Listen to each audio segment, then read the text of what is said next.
3:07. Estos acordes, esta sintonía nos conducen a una nueva historia. La historia de un matrimonio que se dedica, más que a la parapsicología, a investigar en casas encantadas. Y evidentemente, Estados Unidos, y más en los 70, hoy también, pero más en los 70, era un territorio preñado de casas supuestamente infestadas.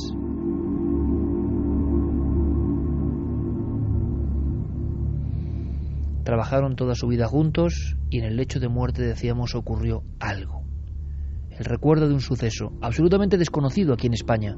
Un suceso que de alguna forma resucita, vuelve a la vida a través de este programa, vuestro programa Milenio 3 en la SER. La escena con detalle. Por favor, no olvides este caso. Una y otra vez, casi como último mensaje. Sí, lo que Ed Warren le decía a su esposa, que había investigado junto a él más de 400 casos en profundidad, de más de unos 1000 que le habían llegado y que ellos guardaban en su archivo.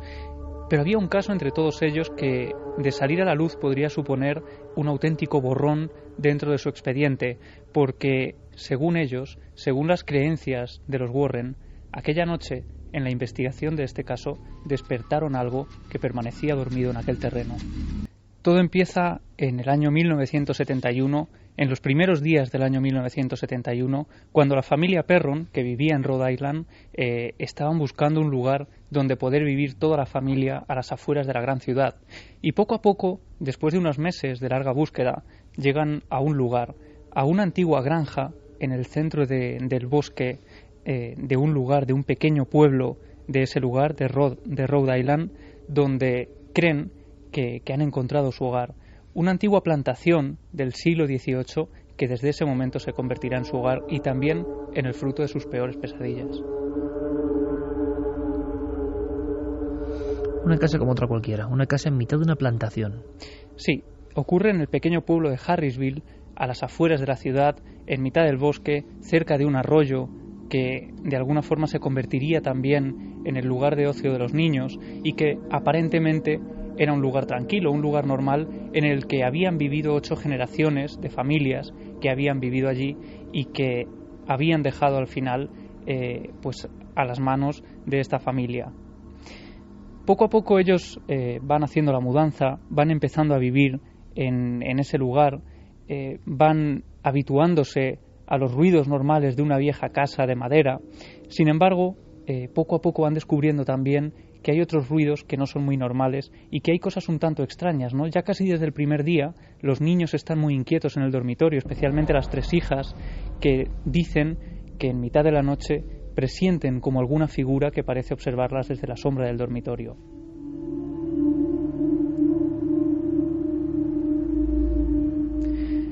La familia Perron empieza también a reunirse con otros vecinos, con otros familiares que acuden a la casa a hacer cenas y comidas, y ellos se van pasando a formar parte también, a ser testigos de algunas cosas un tanto extrañas, ¿no?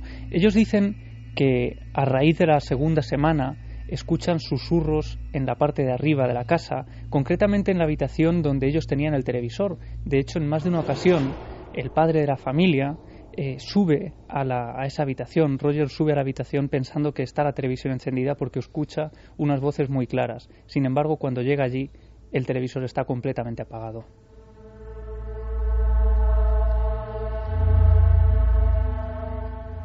Después se empiezan a escuchar pasos también durante la noche, como si alguien estuviera rondando por la planta de abajo de la casa, de la plantación, e incluso durante más de una vez y de 2, durante varias noches, escuchan también como algo se tambalea por el exterior de la casa, entre las sombras de la noche en mitad del bosque.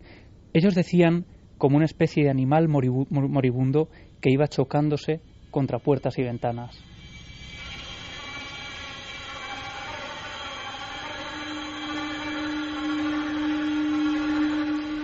Y no solo eso, Iker, sino que en más de una ocasión llegaron a escuchar desde sus dormitorios cómo esa especie de cosa que se movía en el exterior entraba en la casa y se movía por la planta de abajo. Cuando bajaban, creyendo que se había colado alguien, aquello estaba en completa soledad.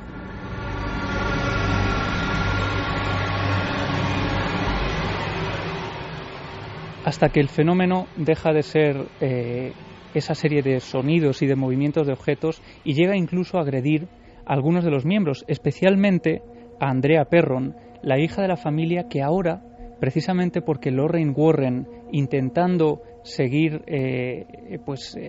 cumplir las últimas voluntades de su marido, le decía a esta mujer, Andrea, que por favor sacara a la luz todo esto. Ella lo ha hecho desde 2006 hasta ahora, ha publicado 3 libros, 3 volúmenes, más de 1500 páginas, recogiendo todos estos sucesos.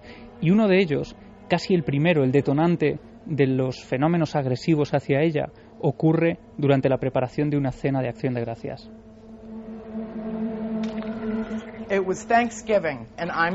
Era Acción de Gracias y yo era la cocinera, así que estaba en la cocina y limpiaba mientras cocinaba. Tenía una fuente que había limpiado y todo el mundo estaba en la cocina. Habría unas 15 o 16 personas. De pronto alguien observa que la fuente está flotando junto a la ventana de la cocina.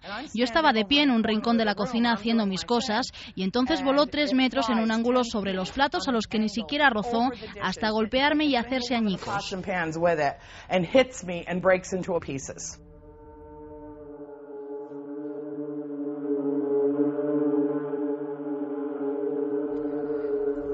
A partir de ese momento siguen los murmullos en mitad de la noche que cada vez parecen hacerse más y más audibles, una especie de gruñidos como de animal, de ese animal moribundo que decían que iba tambaleándose por el exterior de la casa, e incluso en mitad de la noche las hermanas Perron notaban cómo sus camas empezaban a vibrar lentamente como si hubiera una especie de terremoto, pero solo se movían las camas hasta acabar formando parte casi de un zarandeo que las tiraba de la cama. Y es por eso que en más de una ocasión Andrea Perron tuvo que recibir en su casa, en su dormitorio, mejor dicho, en su propia cama, a sus hermanas, que atemorizadas por los ruidos y por esos movimientos, tenían que ir allí para intentar calmarse. Vamos a escuchar a Andrea Perron contándonos cómo eran algunos de estos momentos. Teníamos un teléfono justo ahí, era un modelo antiguo y al entrar aquí encontrábamos el teléfono flotando en el aire, como si estuviera suspendido, flotando en el aire. Y cuando alguien entraba en la habitación el teléfono era lanzado contra el suelo. No sé cuántas veces tuvo que cambiarlo mi padre. Y es que, como ocurría en otros casos, como Amityville, y lo contábamos hace poco, cuanto mayor era el miedo de la familia, mayores eran los fenómenos. Parece que podía ser histeria o que el fenómeno era como una esponja que se alimentaba del miedo instalado en 4 paredes, ¿no? Sí, porque en esos momentos en los que las niñas se refugiaban con su hermana en el interior de su dormitorio, se lanzaba ese teléfono casi una y otra vez. Ellas lo llegaban a ver levitando en mitad del dormitorio para después ser lanzado contra el suelo. Y por eso las visitas a la habitación de su hermana eran cada vez más y más constantes. Mis hermanas venían a mi cama durante la noche, a veces llorando, otras temblando, y me decían: hay voces en mi habitación y algo está moviendo mi habitación. Hay voces y todas hablan a la vez y dicen lo mismo. Hay 7 soldados muertos enterrados tras tu pared.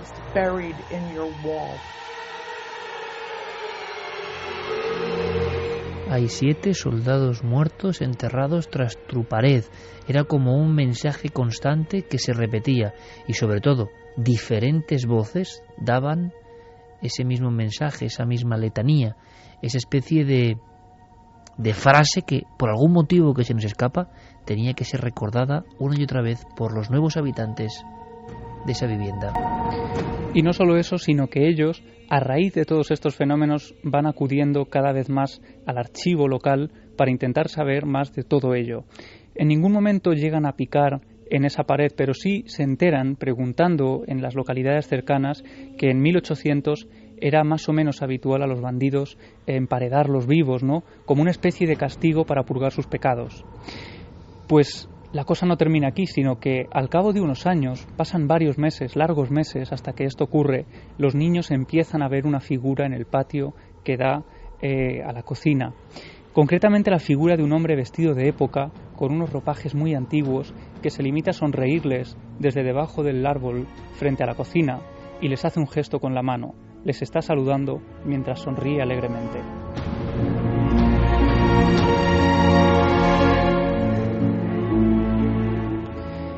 Los niños describen exactamente la misma figura, con un bigote muy particular, con un sombrero, con unos ropajes antiguos. Y cuando Roger acude al archivo para intentar indagar y saber más en las familias que han vivido en ese lugar, descubre que hay uno que sorprendentemente se asemeja a esa figura que están viendo. Al final de unas páginas con la descripción de esta persona aparece su nombre, Johnny Arnold, y la fecha de defunción, 1892. Este hombre había fallecido ahorcándose en una viga junto al granero de la casa.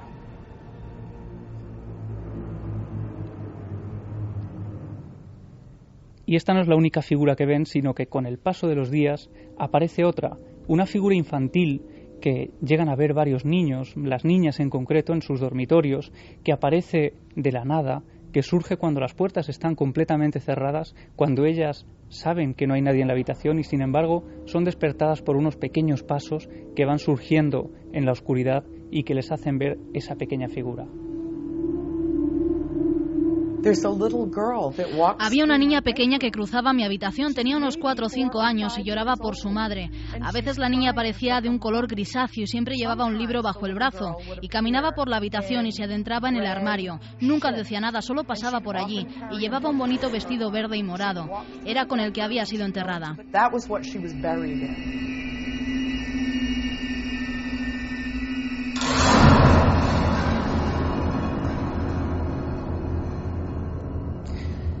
Pero la aparición más tremenda, Iker, la aparición más terrible y la que de alguna forma impulsó a esta familia a salir en busca de ayuda es la que vivió la madre de familia, Caroline Perron, cuando una noche de repente nota que algo se mueve encima de ella. Ella está durmiendo boca arriba y de pronto abre los ojos y descubre que no se puede mover, que está completamente paralizada, pero hay algo que casi le para el corazón en el pecho, y es que sobre ella, a unos 2 metros, muy pegada al techo, hay una mujer anciana, con las manos arrugadas y pegadas al pecho. Una mujer anciana con la cabeza en una extraña posición. Ella dice como si tuviera el cuello completamente torcido y describe esa cabeza, una cabeza ahuevada. Hace una comparación con un panal de abejas disecado, porque sobre esa cabeza, sobre ese rostro, no había ojos ni boca.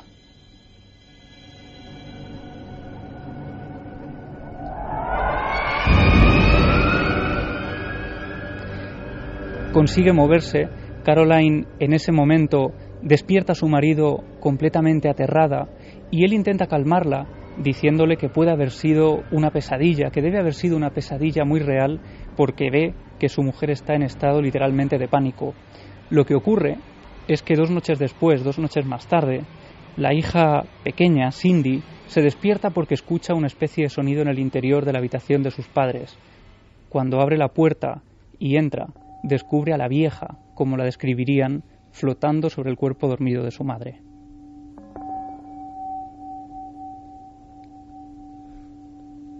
...3 y 21, Milenio 3, la vieja, que parecía con el cuello descoyuntado.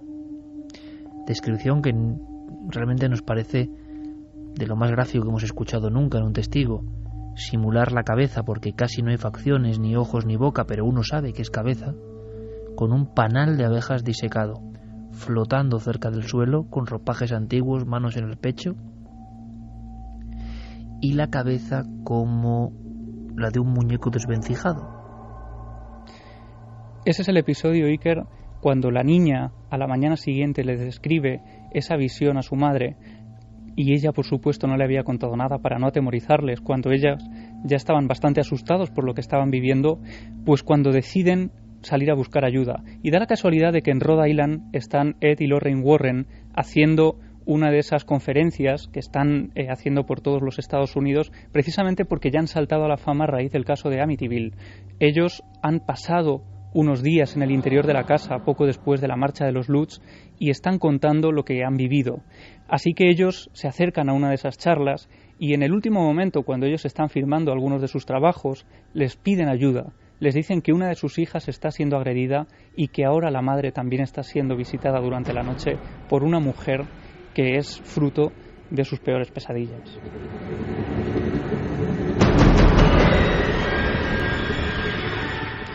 Inmediatamente los Warren toman cartas en el asunto. Al cabo de unas semanas se ponen de acuerdo para acudir a la casa y es allí donde llevan a cabo una sesión de espiritismo para intentar contactar con esa anciana. Y en una de las sesiones de Ouija, mientras uno de los ayudantes va tomando nota de todas las letras que el vaso va apuntando, al final, cuando éste deja de moverse, hay una frase escrita muy rápida, casi como en escritura automática sobre el folio. Yo soy Betsabé.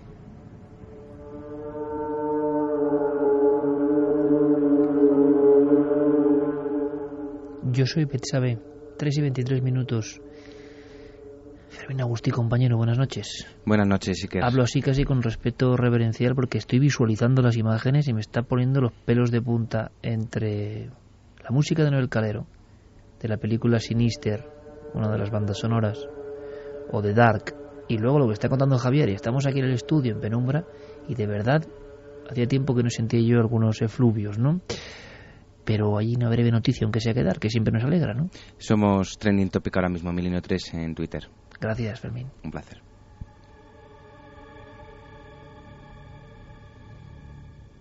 Betsabé.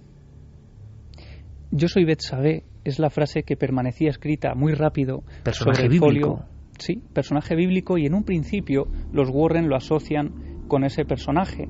Lo que ocurre, y aquí la historia se bifurca, por un lado la familia se queda viviendo en la casa y a partir de ese momento es como si los fenómenos se hubieran intensificado. Las agresiones a una de las hijas en concreto, a Andrea Perron, la que escribe ahora el libro, se hacen mucho mayores, y sobre todo las visiones son mucho más evidentes. Esos sonidos animalescos en mitad de la noche en la planta de abajo son mucho más evidentes también, y sobre todo la anciana, esa anciana que se aparece una y otra vez en el dormitorio de Caroline, pues casi no falta la cita nocturna, aparece constantemente atemorizándola y produciéndole un insomnio que va mermando también en la relación familiar. Así que con la sensación de que los Warren, lejos de haber ayudado a la familia, han despertado algo que había allí, ellos deciden intentar ir más allá. Se unen a las búsquedas en los archivos locales para saber más de esa historia y descubren que precisamente en Harrisville, concretamente el año 1885, había una vecina llamada Betsabé.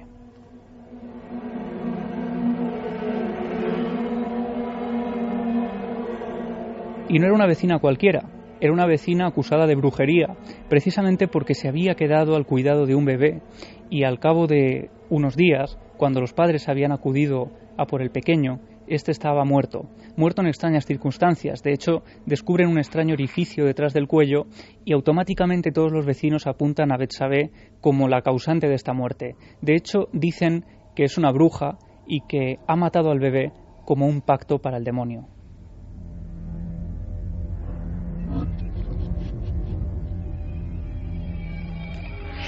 Hay un juicio en el que Betsabé finalmente sale absuelta. Ella consigue salir con vida de esos juicios en los que a las brujas acababa quemándoselas en vida. Sin embargo, esta mujer se gana la desconfianza y el desprecio de todo el pueblo. Así que acaba viviendo recluida a las afueras del lugar, acaba viviendo varios años, muere muy anciana, sola en el interior de su casa, y aunque los tribunales le habían dicho que ella no tenía culpa de nada, la mayoría de los vecinos seguía considerando que ella era una verdadera bruja.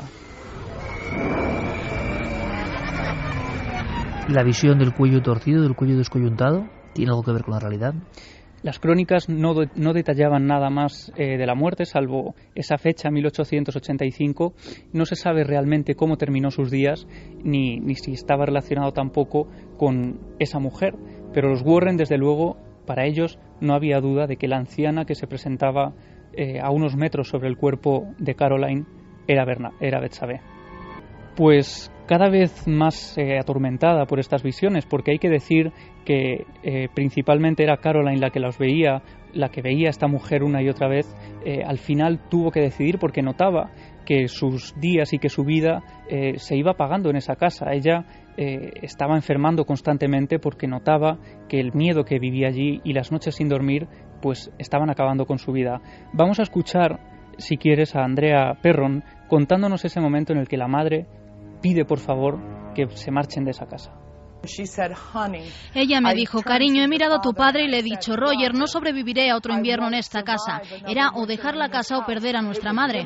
Así que no había otra decisión posible. Solo unos meses después de abandonar la casa, cuando estaba ya pasando una mejoría y notando cómo el marcharse de allí estaba ya fortaleciendo sus días una vez más y recobrando la normalidad, pues Caroline recibe una llamada en mitad de la madrugada. Es la llamada del nuevo inquilino, del nuevo propietario de esa casa en la que ellos habían vivido durante 9 años. El hombre le dice que acaba de abandonar el lugar, que ha salido despavorido corriendo en pijama, que no ha tenido ni siquiera el temple de coger el coche y arrancarlo, que ha corrido varios kilómetros carretera arriba hasta llegar al pueblo para llamarla y pedirle explicaciones de lo que estaba ocurriendo en esa casa. Él no llega a contarle nada, solo que es incapaz de volver a por sus muebles.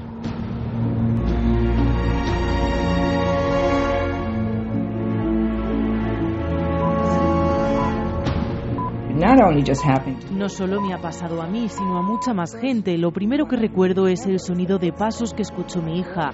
Ella escuchó pasos y creyó que había alguien ahí. Poco después de aquello, una amiga con su marido que tenían aquí su habitación estaban arriba cuando escucharon abrirse la puerta y unos pasos subiendo. Así que bajaron y no había nadie. Yo fui la última que los escuchó por mí misma. Estaba en la cocina y tampoco había nadie en casa.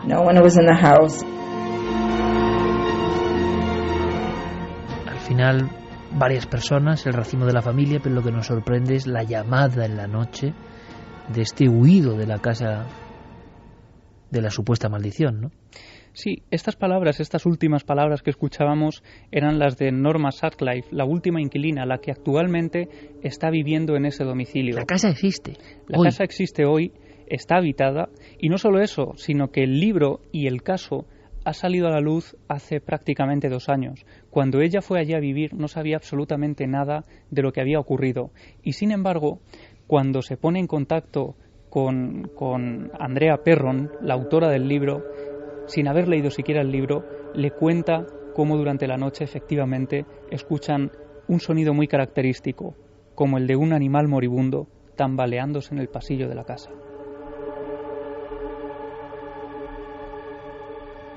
— 3:31. Esta es la historia. ¿Qué había pasado en esa plantación? 8 generaciones. ¿Quién era el individuo que saludaba sonriente bajo un árbol, no sé si una higuera, en mitad del patio? Es curioso, quizá no tenga nada que ver, pero ¿sabes un caso? Esto el público creo que no lo sabe. ¿Sabes un caso donde los niños de la casa, durante generaciones, en un patio interior, ven junto a un árbol un hombre con sonrisa y bigote que les saluda con ropajes antiguos y que luego se desvanece y lo dejan por escrito? Pues es un pequeño pueblo, un pequeño lugar. En los diarios aparecieron diferentes habitantes de esa pequeña casa muy humilde, que es verdad, tenía un patio que se picó, por cierto. Esa casa luego fue un número 5, calle Rodríguez Acosta, Belme de la Moraleda. 100 años antes de la aparición de las famosas caras, los antiguos inquilinos, entre ellos los niños, y por eso mandaron a una santera de Cazorla para conjurar la casa, veían un individuo vestido con chaqueo elegante, ropa antigua, que sonreía y saludaba bajo un árbol.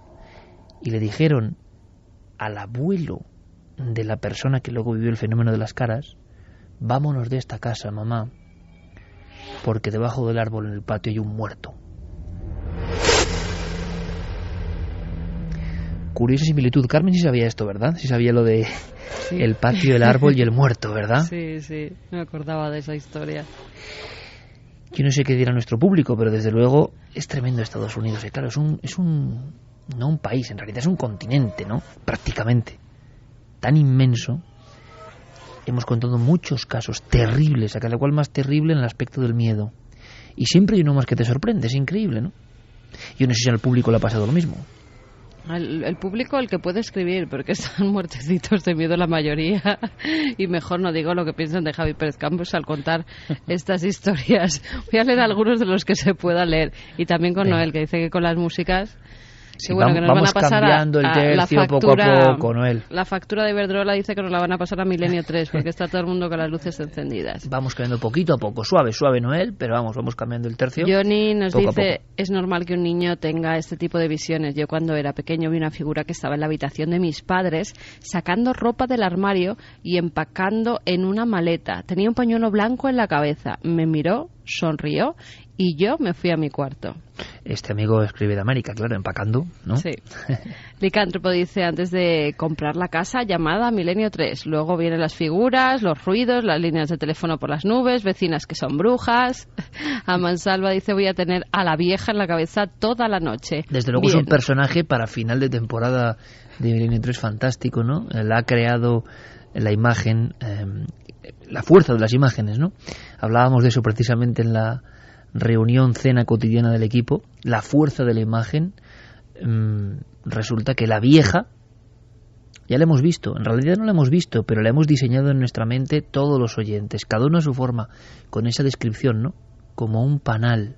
Bueno, y son cosas que, como tantas veces ocurre, la fuerza del testimonio, de la palabra en ocasiones, es muy superior al de una fotografía, un grabado, una pintura, ¿no?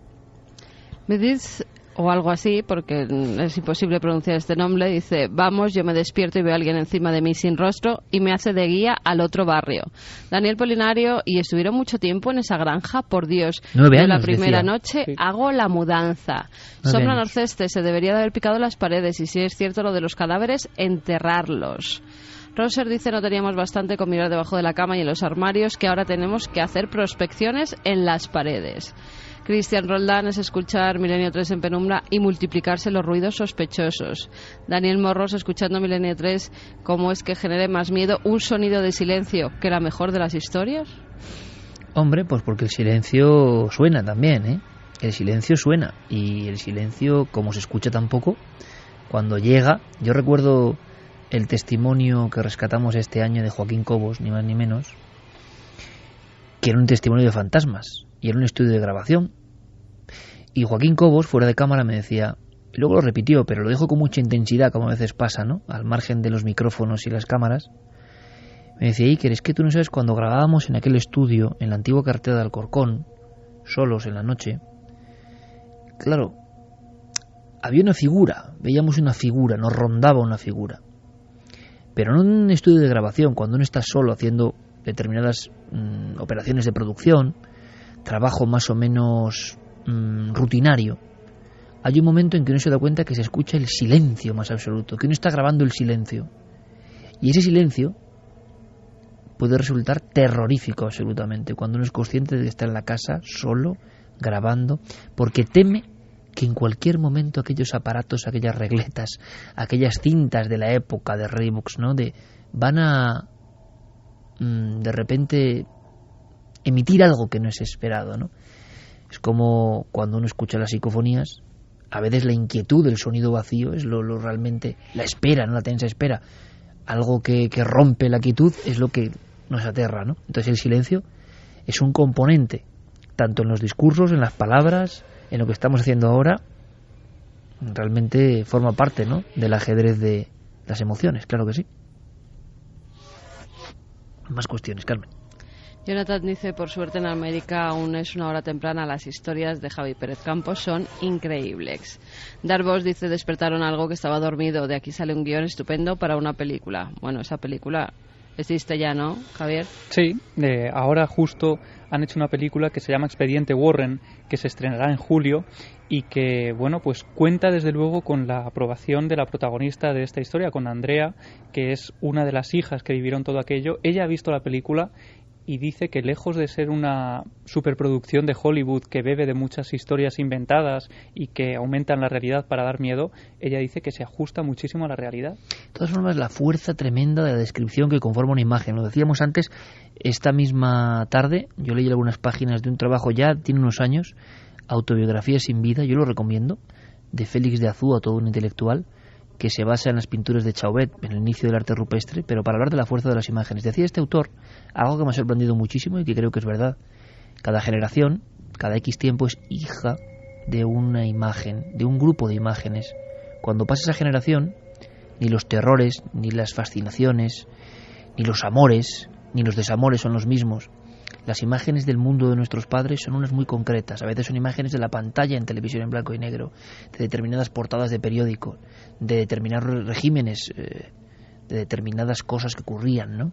Y nosotros las vemos y no podemos sentir lo mismo. Nosotros somos hijos, concretamente yo, nacido en el 73, de un grupo de imágenes. De verdad que esa es nuestra patria más profunda, mucho más que otras. Las imágenes, lo que nos conforma. Bien, las historias de terror no pueden ser las mismas en unas personas que vivieran en esas plantaciones, en aquel tiempo, o ahora, ¿no? Es decir, sin embargo hay algunas imágenes, solo algunas, cuya fuerza trasciende, se convierte en transgeneracional. Esta vieja da un miedo intenso en el siglo XIX, sigue dándonos un miedo intenso, aunque nuestro mundo exterior sea completamente distinto. En el mundo de la informática, de los dígitos, de la información al minuto, del 4G, 3G, no sé qué, en la noche, con silencios y músicas, uno habla de la vieja, que es una imagen decimonónica, y sigue produciendo el mismo espanto, ¿no? O sea, hay algunas que tienen una fuerza que trascienda el tiempo, y otras que son hijas de sus épocas, y que no las entiende el siguiente grupo generacional. La vieja, sin duda un personaje, ¿no? Yo creo que nuestro público ya ha bautizado otro de los emblemas de milenio, ¿no?, de este 2013. Un personaje que podía ser digno de novela, como una novela que es la que también traemos, Iker, en un sorteo. Un transatlántico a la deriva, un enigma oculto durante más de 70 años, un barco lleno de misterios, de acontecimientos también misteriosos y nadie a bordo. ¿Quién es el último pasajero? Bueno, que estén muy atentos a lo que digo, porque la respuesta yo la voy a decir y luego tendrán que contestar en esas vías de contacto que luego daré. Pero que estén muy atentos, porque hay que atreverse a embarcarse en el barco más enigmático que jamás se haya podido imaginar nadie. Bienvenidos a bordo del Valkyrie. No te podrás bajar aunque quieras. Inquietante, sorprendente, adictiva, El último pasajero, la nueva novela de Manuel Loureiro, editorial Planeta. Sorteamos, Iker, 4 ejemplares esta semana y 4 la semana que viene. Tan solo tienen que entrar en cadenaser.com/milenio3 y contestar a la pregunta que les vamos a hacer. Tienen hasta el viernes que viene para contestar a la pregunta. ¿Cuál es el nombre del transatlántico que apareció a la deriva en 1939? Hay 3 respuestas posibles: Paf, Osvasayer, Valkyrie o Titanic. Bueno, como sencillo parece, ¿no? Si han estado escuchando Esto atentamente. ¿Cómo es el caballo blanco de Santiago? Sí, pues exacto. Eso. Bueno, pero vamos a ver. Mira, lo que vamos a escuchar ahora, la fuerza de la música también es imagen, ¿no?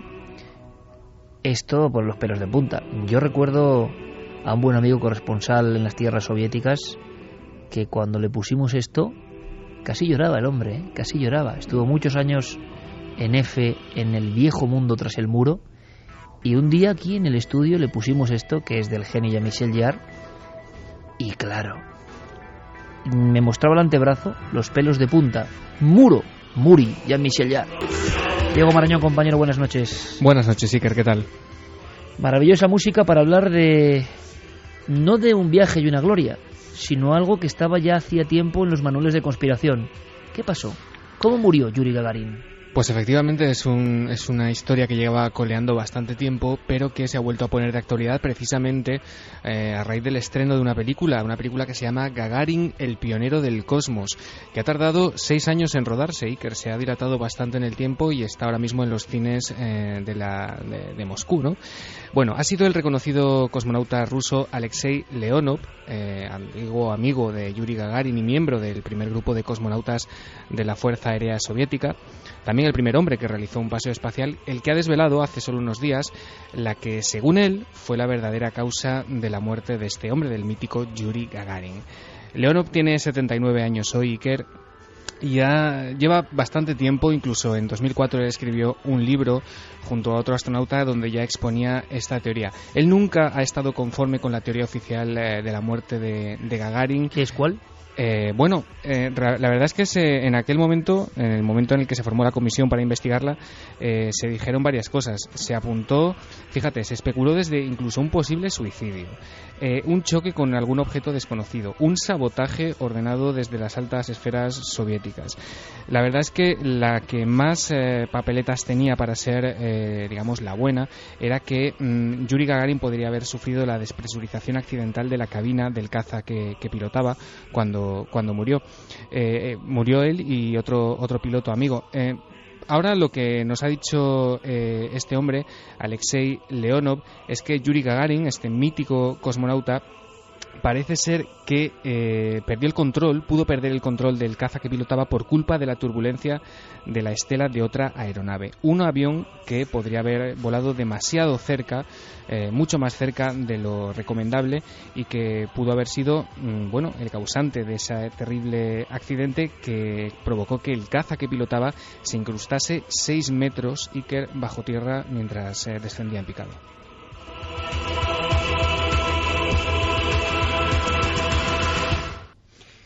6 metros bajo tierra, el hombre que salió del planeta, el héroe soviético. Hay que recordar la fuerza de la propia imagen. Hablamos de arquetipos, ¿no? Sí, convertir además, en sello, en bandera, héroe nacional. Sí, efectivamente. Yuri Gagarin en 1960 se apuntó al proceso de selección que había abierto el programa espacial soviético. Allí se presentaron 3.500 voluntarios. Todos ellos eran pilotos de caza y los 20 últimos recibieron una formación específica, ¿no? Una formación inicial. Entre todos ellos después se escogió a un grupo de 6 hombres y finalmente fue Gagarin el que resultó elegido como primer cosmonauta. Y el miércoles 12 de abril de 1961 Yuri Gagarin se convertía en un icono mundial al ser el primer ser humano que viajaba al espacio. Lo hacía en la nave Vostok 1 y él lo recordaba al llegar a la Tierra de esta manera. 9 часов 7 минут по московскому времени я услышал свист и все нарастающий гул. Почувствовал, как гигантский космический корабль задрожал всем своим корпусом. Un paseo fuera del planeta, ni más ni menos. Una odisea acariciada por el ser humano durante siglos. Antes de las proezas de los norteamericanos está Gagarin. Se habló mucho de la depresión de Gagarin, problemas con el alcohol. Se comentó en su vuelta de alguna forma a la Tierra. Pilotando el caza aparece enterrado. Se habló de un enfrentamiento incluso con los máximos mandatarios soviéticos. Se habló de muchas cosas, incluso, como has dicho, de un objeto de origen desconocido que en ese vuelo extraño y solitario le había sacado del camino. Y como en otras muertes terribles, tremendas, de personajes muy importantes en ciertas épocas, se habla de aviones fantasma, de otros aviones que no deberían estar ahí, de otros aviones que parece que planean cerca del avión siniestrado, ¿no? Sí, y además tenemos las propias palabras de este cosmonauta, de Alexei Leonov, que es el que ha devuelto toda esta historia de la muerte de Gagarin a la actualidad. Él mismo contaba sus impresiones o su opinión sobre la muerte de este icono de esta manera. Había otro avión en la zona. Se trataba de un Su-11. Un caza supersónico que debía volar a mucha mayor altitud, a 10.000 metros. Este avión provocó la situación que los hizo entrar en barrena. 20 años después, solicité algunos de los documentos que yo había redactado como miembro de la comisión de investigación. Y no estaban escritos de mi puño y letra. Alguien había reescrito mis informes.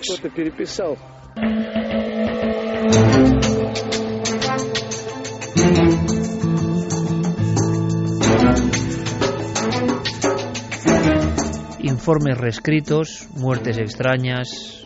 Bueno, un individuo molesto que al parecer es apartado del camino. ¿Cuántas veces ha pasado eso, no? Esto no es de crear o no, esto es que ha ocurrido. Como tantos otros secretos y misterios, todavía duermen sepultados en los gigantescos, kilométricos archivos de todos los servicios de inteligencia de los muchos países del Pacto de Varsovia. Ahí hay material para siglos, ¿no?, de misterio, yo creo. Pero si te parece, Diego, porque de alguna forma de Gagarin todos lo sospechábamos, no nos sorprende del todo. Vamos con una... Perdona una cosa, ¿sí? Iker, porque justo esta semana, cuando salió la noticia de lo de Gagarin, también ha salido la noticia de un avión chino que se ha estrellado contra algo en el cielo. Gracias a que ha podido aterrizar, pero sí que es cierto que el piloto del Boeing 757, que hacía una ruta por China, es un avión de Air China, notó un impacto muy fuerte en el morro del avión, se lo comentó a Control y Control le dijo que era mejor que aterrizara. Cuando estaba ya en la pista de aterrizaje, si veis el abollón que tiene en todo el morro, el avión es impresionante. ¿Hablaban de un objeto con forma de cono o algo así? Sí, han dicho que podía ser un objeto con forma de cono, que no sabían lo que era, pero los expertos, como siempre, han dicho, era un pájaro. Dice, bueno, vale, era un pájaro y no hay sangre, no hay plumas y hace tal tamaño de bollo. Bueno, pero verlo, era un pájaro y borrón y cuento nuevo. Mañana otra noticia. Por eso que te digo nadie que piense. Tal vez nos enteremos 50 años después de qué ha causado el bollo en este Boeing 757. Esto está muy bien hilado, porque ha sido hoy entonces, estos días. Efectivamente. Sigue habiendo cosas en los cielos no identificadas que a veces chocan. Interesante. Créalo o no, Diego, una granja con cadáveres. Sí, una granja con cadáveres, un campo auténtico de sangre, Iker. Proponíamos la semana pasada este rumor que corría por internet sobre extensiones, vastas extensiones en algunos lugares puntuales de Estados Unidos en los que uno podría encontrarse con, prácticamente cadáveres desperdigados en las más diversas situaciones. Adelanto ya que Noel Calero, oráculo de Delfos, dijo que no, que imposible. Que era imposible. Dedo pulgar hacia abajo, rotundo. Bueno, la gente ha opinado como Noel, 59,2 opinan que es falso, frente a 40,8 que opinan que es verdadero. Interesante. Interesante porque, fíjate, las granjas de cadáveres, Iker, existen, sobre todo en Tennessee. Acaba Noel de echarse la palma de la mano, pero muy abierta, toda la frente.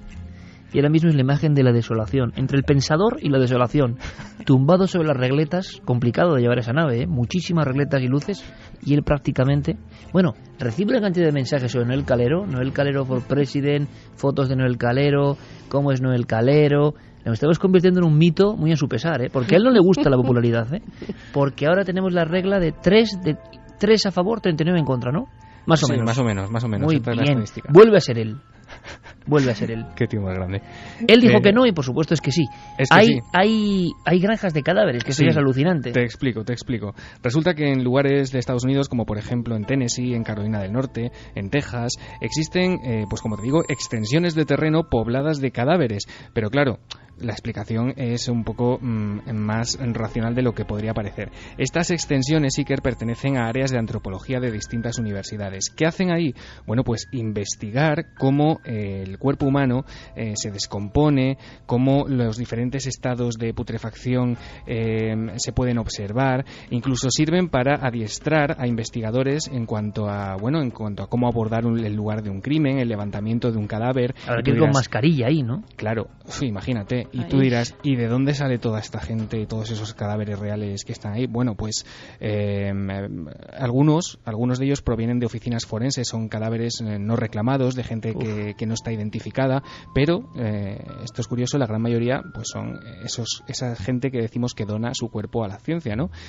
Sirven algunos de ellos para este objetivo. Y te puedes imaginar, pues lo macabro, ¿no?, de la estampa. Tú tampoco es que te lo vayas a encontrar así de repente. El sitio está perfectamente protegido con una valla, te puedes imaginar, ¿no?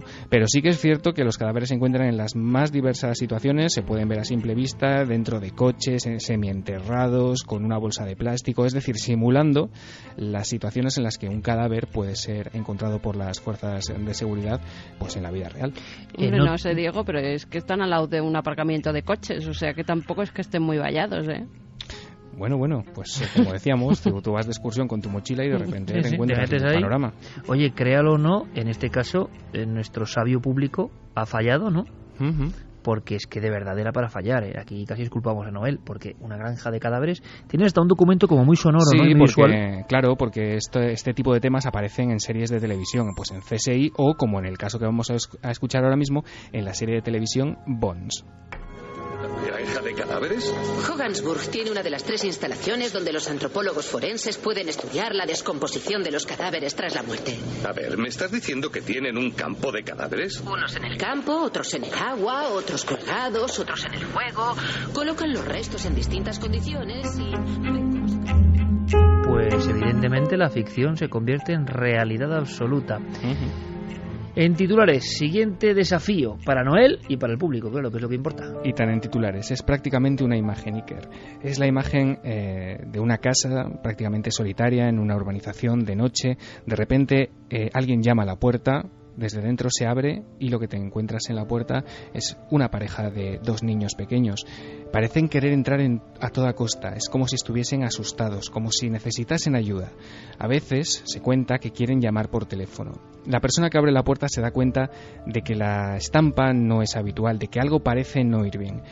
Y esa impresión acaba confirmándose cuando los pequeños levantan su mirada para cruzarla con la tuya y tú te das cuenta de que sus ojos no tienen iris, sus ojos no tienen vida, no tienen alma, están completamente negros. Se dice que estos niños han aparecido en muchos lugares del mundo, en las más diversas situaciones, y que las personas que se encuentran con ellos en la puerta de sus casas jamás vuelven a ser los mismos. Pero estamos, como siempre, ante un mito urbano del siglo XXI o quizá ante algo más real de lo que pudiera parecer. Pues en 7 días lo contamos. Vamos a hacer que no opine nadie. No quiero condicionar al público, porque ya el poder de Noel es tan inmediato que enseguida se posicionan. Según lo que vota Noel, ellos votan, ¿no? En lógica correspondencia. Así que nos quedamos todos en silencio y la semana que viene mostramos nuestro veredicto. Diego, gracias, compañero. Un placer, hasta la semana que viene. Muchas cosas, ¿verdad? Cómo se queda uno, ¿eh? Increíble, porque es que además ya lo han hecho más veces. Sí. Es increíble sí. que además luego se acuerdan de lo que han escuchado en ese estado de coma. O sea, aunque algún programa como el de hoy casi es mejor eliminarlo, ¿no? Porque para ánimo, pero en fin, siempre hay ese espíritu de fondo, ¿no? Que es lo que importa. Nos marchamos ya. Javier Pérez Campos, compañero. Mañana descansamos, aunque habrá cuarto milenio a su manera también, ¿no? Una remisión. Y por supuesto, para muchas personas que no lo han visto. Gracias por la historia de hoy. Y a seguir investigando, compañero. Un abrazo muy fuerte. Un abrazo. Fermín, Noel, gracias como siempre. Y Carmen, que mañana eso de nos vemos no tanto, aunque sí como en diferido, ¿no? Que es un poco extraño. Sí, nos vemos repetidos. Pero es importante que luego nos escriben que no acaba cuarto milenio. Que habrá cuarto milenio prácticamente durante todo el mes de julio. Tenemos programa. Sí, hasta finales de julio vamos a tener casi cuarto nada, milenio. Para hartarse, ¿no? Ya. Bueno, ha sido un placer como hasta siempre. En vacaciones. Claro que sí. Un abrazo para todos, sed muy felices. Y la semana, a pesar de que la cosa está tan cruda como parece, con toda la ilusión del mundo. Venimos de nuevo aquí en 7 días.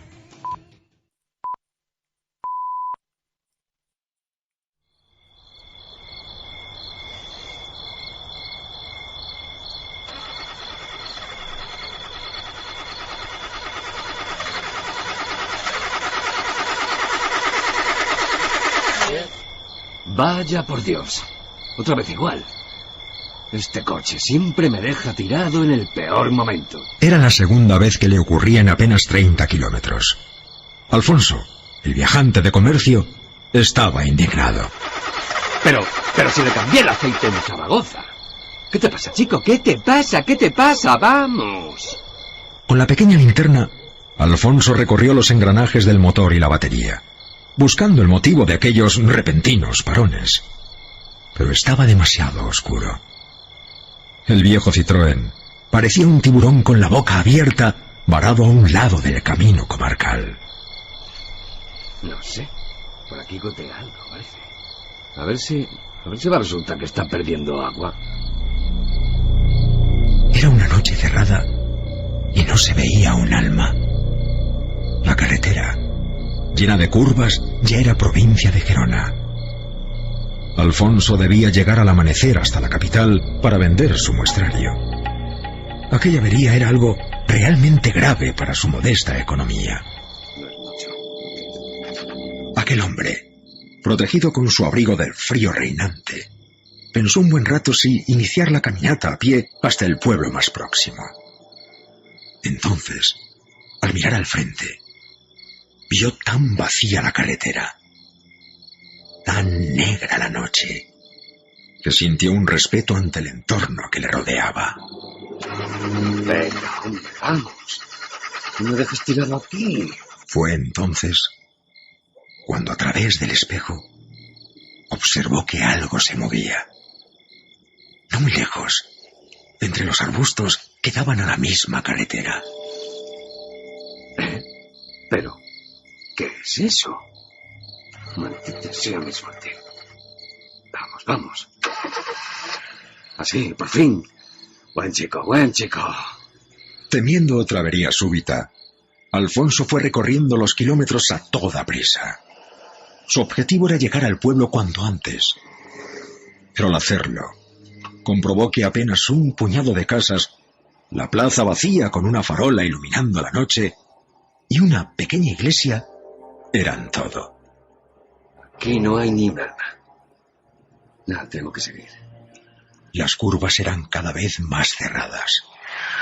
El coche derrapó en una ocasión y Alfonso, con el susto dentro del cuerpo, decidió levantar el pie del acelerador.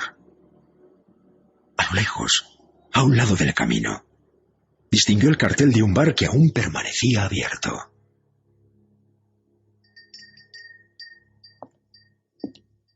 Hola, buenas noches. Hola. Me pregunto si le queda algo para darme de comer. He tenido una avería y no he probado bocado desde la mañana. Pues mire, estaba ya limpiando. Toda la parroquia se ha marchado ya. Y además cerré la cocina. Mire, me conformo con poco, de verdad. A veces es que me da como un bajón de azúcar y temo tener un accidente grave. Le agradecería mucho, sí, ¿eh? Venga, ande. Venga, siéntese ahí. Que un poco de sopa no se le niega a nadie. Le puedo hacer tocino frito. Es lo único que puedo darle ahora. Vaya, me viene de perlas. La tele estaba encendida con la última edición del telediario. En la pared, junto a algunos banderines y pósters de un equipo de fútbol, varios retratos de Jesucristo. Uno de ellos, impresionante, con el Sagrado Corazón casi a modo de altar. Al fondo sonaba el aceite hirviendo. Por unos instantes, Alfonso había olvidado sus problemas. Oiga, ¿sabe si por aquí cerca hay algún taller para...? Fue un instante. Solo un instante. Al mirar por la ventana hacia el exterior, vio a alguien. Y ese alguien le heló la sangre en las venas. ¿Qué decía de un taller? Señor, oiga. Alfonso se había quedado sin habla, con los ojos casi saliéndosele de las órbitas. De pronto, durante un segundo, había creído ver a un niño en pleno centro de la carretera mirándole fijamente. Señor, ¿le ocurre algo? En ese momento, estaba aterrorizado. No podía abrir la boca. Juraría haberse topado con un niño, o más bien una niña, vestida de blanco, de unos 7 u 8 años. No la había visto salir de ningún lado. Simplemente estaba en mitad del asfalto. Y en un abrir y cerrar de ojos, la nada. Señor, me está usted preocupando. ¿Se encuentra bien? No, discúlpeme. Es que ahí fuera, no sé cómo decirlo, pero... ¿Ahí fuera qué? ¿Qué pasa ahí fuera, hombre? Pues que he creído ver, en fin, no sé qué pinta ahí, o hay uno o una... ¿Una qué? ¿Qué ha visto? No, nada, déjelo, no se preocupe. Creo que he tenido un mareo, yo qué sé, eso debe ser. Pero Alfonso sabía que no era cierto. Lo había visto tan claro como los 2 platos humeantes que había sobre la mesa. La mujer no preguntó más y volvió a la pequeña cocina. Desde allí dijo algo. No debería usted viajar en estas condiciones. Ya, no se preocupe, que debo llegar a la capital en unas horas, ¿sabe? Y debo llegar cuanto antes.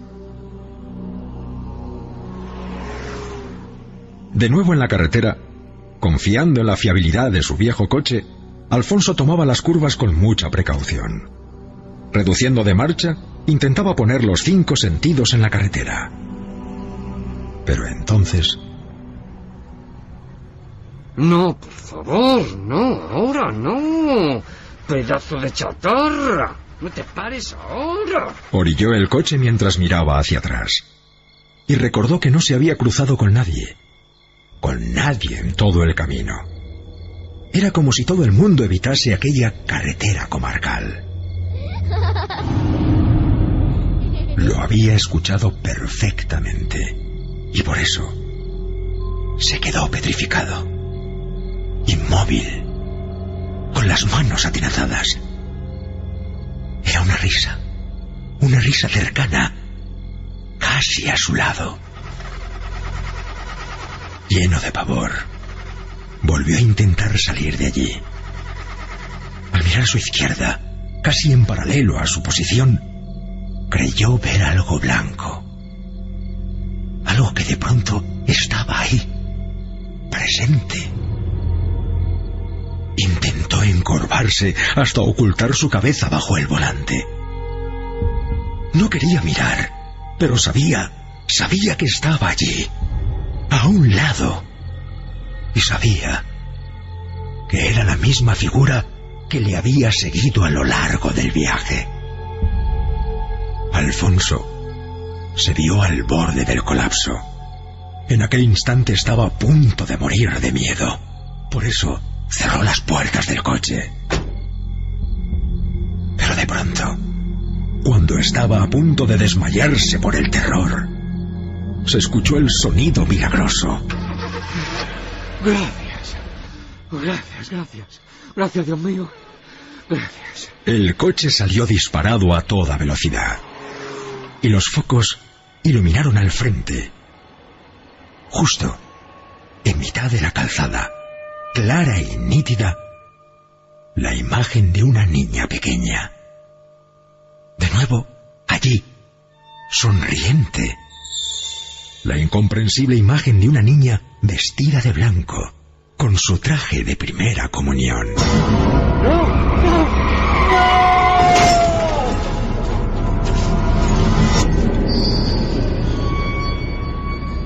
Mientras tanto, unos kilómetros más atrás, un hombre ya mayor, con chaqueta de pana y el rostro triste y lleno de arrugas, entraba en el bar.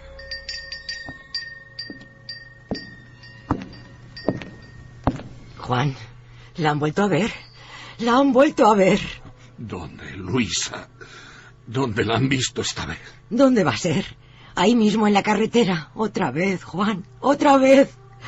Esto es una pesadilla interminable. ¿Qué va a ser de nosotros? Alfonso no murió. Tras varios meses ingresado, logró sobrevivir a las profundas heridas. Al intentar no atropellar a la niña, dio un volantazo que le hizo salirse de la carretera y chocar frontalmente contra un árbol. Allí lo encontraron, agonizante al día siguiente. ¿Por qué, Señor? ¿Por qué nos castigas con esta condena? Lo que el viajante de comercio Alfonso Castaño nunca supo es que una noche, 20 años atrás, hubo otro accidente en esa misma carretera comarcal. Un accidente fatal en el que Juan Aguirre, dueño del bar San Hilario, se llevó por delante a una niña pequeña que hacía la primera comunión. Ocurrió a la misma entrada del pueblo. Una distracción. Una muchacha que cruza la carretera dispuesta a comprar un refresco con el dinero que le han dado sus abuelos en un día de fiesta, en su día tantas veces soñado. ¿Por qué, Dios mío? ¿Por qué? Fue un impacto frontal. La niña, Remedios Donézar, falleció en el acto. Con gran procesión de dolor fue enterrada en el camposanto de la localidad. En la tumba llevaba su ensangrentado traje blanco de comunión. ¿Cuándo dejaremos de sufrir? Desde la muerte de la niña, algunas noches ocurrían cosas en la zona. Cosas inexplicables. Coches que se averiaban. Viajeros pálidos por el terror. Pero eran cosas que solo unos pocos sabían. Historias que debían dormir el largo secreto de la carretera comarcal. Perdón.